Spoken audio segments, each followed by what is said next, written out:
Have you ever been about to send a message or an email to someone but stopped yourself because you're not quite sure how you're going to come across? Maybe you put on a fit and you talked yourself out of wearing it because you're unsure if it looks good, even though 5 minutes ago you thought it was absolutely fire. Well, what if I told you it's something everyone on earth does all the time? It's called overthinking. So what actually is overthinking? Well, of course, there's the explanation you get out the average person. Thinking too much about something?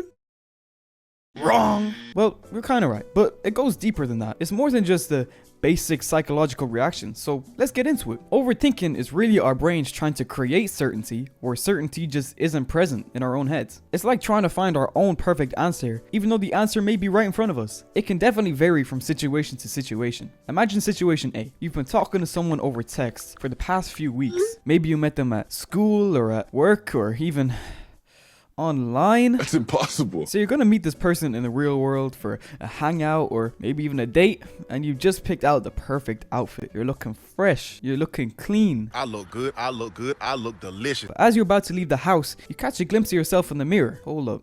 What if they don't like my hair like this? One sec. Let me just change it a little. Nah, I liked it better how it was. Wait, actually, 4 hours later. And you've missed the date. You see, this kind of overthinking is the most common, and it comes when we're unsure of the way something should be done and don't really have a way to make sure. And so that leads us down a path of thinking of every single little detail, and it just destroys the confidence in our choice. Then there's situation B. Imagine you were asked to bring food to an event. Let's say an uncle's 50th birthday. Your mom asked you to bring 25 tuna and mayo sandwiches to the unction because it's his favorite kind of sandwich, tuna and mayo. So you go to Walmart, grab the ingredients, whatever. You come home and now you've prepared 25 tuna and mayo sandwiches because that's what you were told to bring, right? 30, 50. Wait, what's this for again? Birthday? Wait, do I even have an uncle? My bad, that was a terrible example. But the point of it is, a lot of the time we already know what the answer is or what we're supposed to do in a situation, but we manage to get so in our own head that we completely doubt what we originally thought was correct. You understand? Now begs the question, why do we do this? Well, let's get into it. Number one, at our core, our main objective as a human species is survival. You could say it's our own human nature. And so whenever we're faced with a decision, our brain always asks, what could go wrong? How do I avoid failure? What's the safest choice here? Even when there isn't any physical danger, our brain still runs that same system. Number two, we hate uncertainty. Whenever we aren't sure of the outcome of a situation, it makes us uneasy and uncomfortable. It's the reason horror films aim to build suspense. And so whenever we're unsure of an outcome, our brain tries to calculate all the potential results itself because we're wired to feel that thinking more equals more control, when in most situations that's not really the case. Number three, the big one, social fear. Just like situation A, most overthinking in our daily life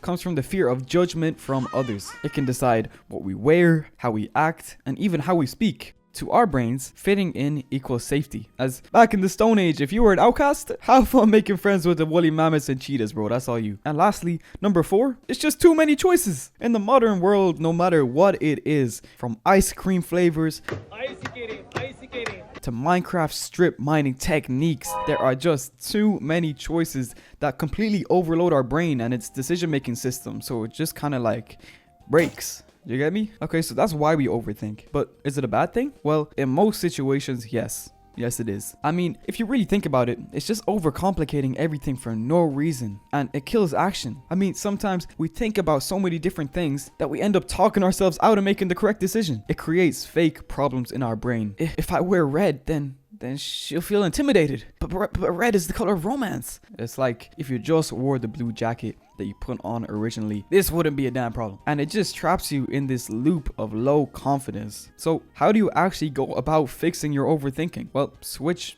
thinking for action is a good start. So just stop overthinking. Nah, I'm just kidding. Nah, but there is practical ways. Like some people actually set a timer on their choice. And a good thing to do is learning to be content with that choice that you've made. Because if we live in this constant state of stress and high cortisol, then we can never fully rest. Grounding yourself in reality can always be good. Think about, what do I actually know about a situation, rather than trying to imagine what you don't. And so to sum it all up, we overthink due to many different reasons, like social pressures and our human nature. Learning to be content with life as it happens is really important. As a wise man once said, you have the power over your mind, not outside events. Realize this and you will find strength.